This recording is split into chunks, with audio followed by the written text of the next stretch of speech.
बात करने से पहले बेटी से बात कर। चल। पटना में एयरपोर्ट पे हूँ। एड्रेस बताओ। यहीं खड़ी हूँ। किस बात का खौफ? किस बात का खौफ? जी हाँ दोस्तों, तो देखिए आज अक्षरा सिंह भी बहुत गुस्से में नजर आई। अक्षरा सिंह ने भी आज पवन सिंह को करारा जवाब देते हुए बोली कि बाप से बात करने के पहले बेटी से बात कर।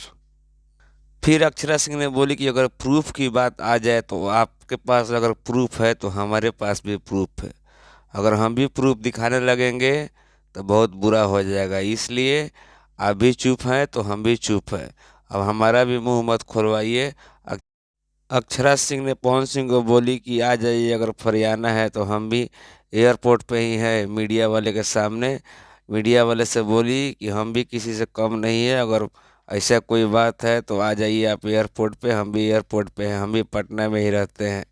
ठीक है, अगर प्रूफ की बात आ जाएगी तो हम भी किसी से कम नहीं है प्रूफ दिखाने में। हमारे पास भी बहुत सारा प्रूफ है, हमारे पास भी काला चीटा है, हम भी दिखा सकते हैं। ठीक है।